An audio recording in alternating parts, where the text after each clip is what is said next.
Hey guys, welcome back. This is Dr. Simran and you are watching Dentistry. आज का topic एक ऐसी serious condition के ऊपर है जो आजकल बहुत ज़्यादा सुनने को मिल रही है एंड ऑलरेडी कोविड की वजह से जो पैनिक क्रिएट सब लोगों में हो रखा है वो इसकी वजह से और भी ज़्यादा बढ़ने लगा है because of the emerging cases of this condition called mucormycosis, जिसको कॉमनली ब्लैक फंगस कहा जाता है। क्योंकि इस इन्फेक्शन का मोर्टेलिटी रेट काफ़ी हाई है एंड ट्रीटमेंट एक्सपेंसिव एंड हमारा medical system already stressed out है, तो डेफिनेटली सीरियस तो है ही। पर अगर इसको आइडेंटिफाई एंड डायग्नोज जल्दी कर लिया जाए इन द अर्ली स्टेजेस और इमीडिएट ट्रीटमेंट स्टार्ट कर दी जाए तो prognosis can be good. So through this video my motive is to spread awareness and not to create panic. तो इस वीडियो में हम देखेंगे कि म्यूकोरमाइकोसिस क्या है, किन लोगों को ज़्यादा ध्यान रखने की ज़रूरत है एंड क्या वो साइंस एंड सिम्टम्स हैं जो अगर आपको महसूस हो रहे हैं तो आपको तुरंत अपने डेंटिस्ट या फिजिशियन से कंसल्ट करने चाहिए। एंड और भी बहुत सारी information regarding this infection and in the end हम इससे कैसे बच सकते हैं वो भी डिस्कस किया है। तो मेरी रिक्वेस्ट है कि इस वीडियो को एंड तक ज़रूर देखें।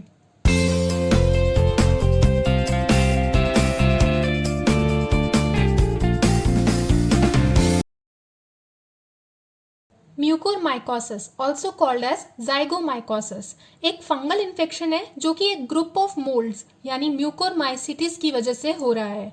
ये मोल्ड हमारे एनवायरनमेंट में ऑलरेडी होता है, जैसे सॉइल में, एयर में, डिकेइंग ऑर्गेनिक मैटर यानी डिकेइंग फ्रूट्स या वेजिटेबल्स में रहता है। यहाँ तक कि हेल्दी लोगों की नोज और म्यूकोजा में भी पाया जा सकता है। ये हमारी बॉडी में किसी भी ऑर्गन को इफेक्ट कर सकता है, पर फिलहाल कोविड-19 के रिकवर्ड पेशेंट्स में या कोविड-19 के पेशेंट्स में राइनोसेरिब्रल म्यूकोरमाइकोसिस कॉमनली देखने को मिल रहा है, जिसमें इन्फेक्शन साइनस से स्टार्ट होता है। हमारे स्कल में बहुत से एयर स्पेसेस होते हैं जिन्हें साइनसेस कहा जाता है। ये साइनसेस एक appropriate environment, moist environment create करते हैं जो कि इस फंगल ग्रोथ के लिए एप्रोप्रिएट है एंड यहाँ से इन्फेक्शन ब्रेन तक स्प्रेड कर सकता है। इन अदर केसेस ये हमारे लंग्स को भी अफेक्ट कर सकते हैं एंड डाइजेस्टिव सिस्टम को भी। Mucormycosis is an opportunistic infection which occurs in immunocompromised patients. Mucormycosis क्या है? एक फंगल इन्फेक्शन है।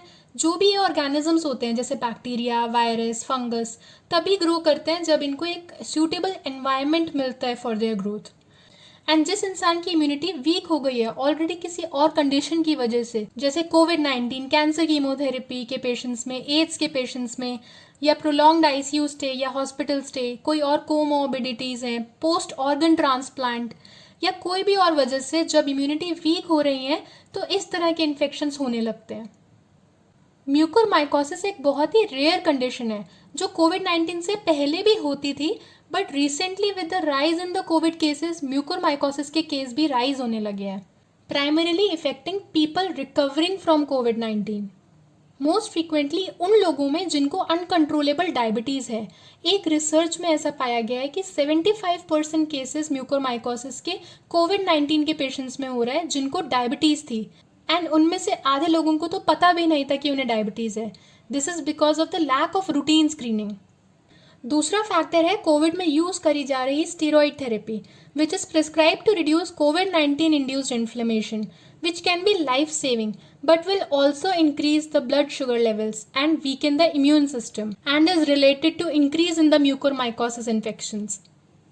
एंड ये factors, weak immune system and high blood sugar level, एक आइडियल एनवायरनमेंट बना देते हैं इस फंगस की ग्रोथ के लिए एंड फंगल इन्फेक्शन होने के लिए।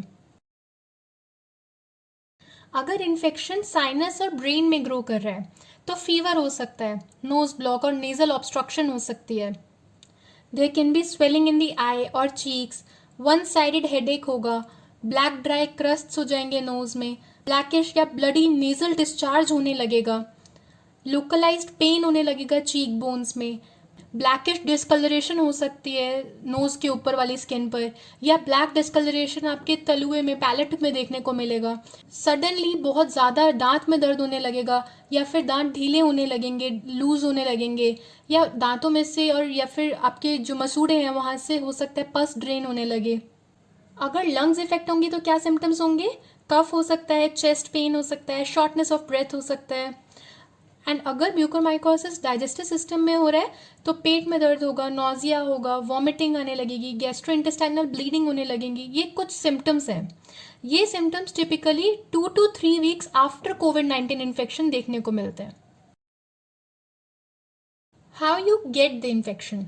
जैसे कि हमने डिस्कस करा कि ये fungal group of mould environment में ही रहता है, जैसे कि एयर में, सॉइल में, डिकिंग ऑर्गेनिक मैटर में, जैसे रॉट हो रहा है कुछ भी मटेरियल, कोई वेजिटेबल, कोई फ्रूट, कोई ब्रेड, वहाँ पर ये फंगस पाया जाता है। एंड उन्हीं चीज़ों के कांटेक्ट में आकर पेशेंट इस तरह के मोल्ड को अपनी बॉडी में इनहेल करेगा। तो इस फंगस के स्पोर्स को पेशेंट इनहेल करता है। Mucormycosis normally person to person spread नहीं होता है, it's not contagious, but environment में ही पाया जाता है। हाउएवर, क्योंकि इसके केसेस काफ़ी ज़्यादा बढ़ रहे हैं अभी, तो ये कैसे स्प्रेड हो रहा है, it's subject to question right now. Medical history, symptoms, physical examination, and lab tests help to form a confirmed diagnosis.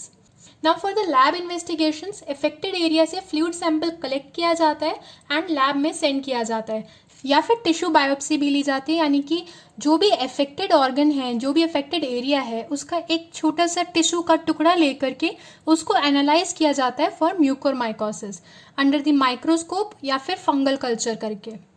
Your doctor can also prescribe you imaging tests like CT scan of your lungs, sinuses या कोई भी और part depending upon कि कहाँ infection है। Mucormycosis can be treated with antifungal agents like amphotericin B and other antifungal drugs.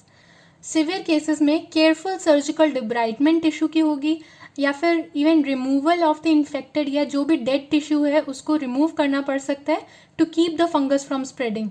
This can be disfiguring, but it is crucial to treat this life-threatening infection. So the most important thing is to make right diagnosis and start the antifungal drugs as soon as possible after the diagnosis has been made, and look out for all these symptoms at its earliest to prevent it from spreading. Indian Council of Medical Research and Union Health Ministry have issued an advisory urging people to wear shoes, long trousers, long sleeve shirts, masks and gloves while handling soil, moss and manure. यानी कि ICMR और union health ministry ने ऐसी advisory जारी करी है कि अगर आपका काम सॉइल को या फिर कंस्ट्रक्शन साइट्स के पास में जाना है, मॉस को और मैन्योर को हैंडल करना है, तो आप उसको पूरी प्रोटेक्शन के साथ करें. शूज़ पहने, लॉन्ग ट्राउजर्स पहने, लॉन्ग स्लीव शर्ट्स पहने, मास्क ज़रूर लगाएं वहाँ पर और ग्लव्स ज़रूर पहने. एंड कभी भी स्टेरॉइड्स को अनसुपरवाइज्ड वे में नहीं लेना है. अगर ऑक्सीजन कंसनट्रेटर्स यूज़ कर रहे हैं तो स्टेराइल डिस्टिल्ड वाटर ही यूज़ करें उसमें, या फिर डिस्टिल्ड वाटर नहीं है, आइडियली नहीं होगा अगर घर पे यूज़ कर रहे हैं तो बॉइल्ड वाटर यूज़ करें एंड उसको रेगुलरली क्लीन करें, डिसइंफेक्ट करें. एंड इवन अगर आप स्टीम ले रहे हैं, जो भी इंस्ट्रूमेंट आप यूज़ कर रहे हैं स्टीम लेने के लिए, उसको रेगुलरली डिसइंफेक्ट करें एंड उसको साफ पानी से ही यूज़ करें. And remember, prevention is better than cure, and look out for these symptoms at its earliest and try to keep your sugar levels under control. And जितना हो सके construction sites पर जाना avoid करिए and maintain as much hygiene as possible, and always wear masks and get vaccinated as soon as possible. Even vaccination के बाद में भी आपने मास्क लगाना नहीं छोड़ना है to minimize the risk of COVID-19 and thus mucormycosis. So this is all about mucormycosis or what we call black fungus. डरने की ज़रूरत नहीं है क्योंकि काफ़ी रेयर इन्फेक्शन है, बट येस हम ऑलरेडी एक पैंडमिक से लड़ रहे हैं जिसमें हमारे सभी मेडिकल रिसोर्सेज स्ट्रेच आउट हो चुके हैं, एंड किसी भी और इन्फेक्शन को फैलने से रोकना है एंड सभी को अवेयर करवाना बहुत ज़रूरी है. उम्मीद है वीडियो पसंद आई होगी. पसंद आई तो लाइक करना मत भूलना and share to all your friends and people you care about. And if you like my videos, please subscribe to the channel and I'll come up with new informative videos every week. See you in the next video. Bye bye. Thank you.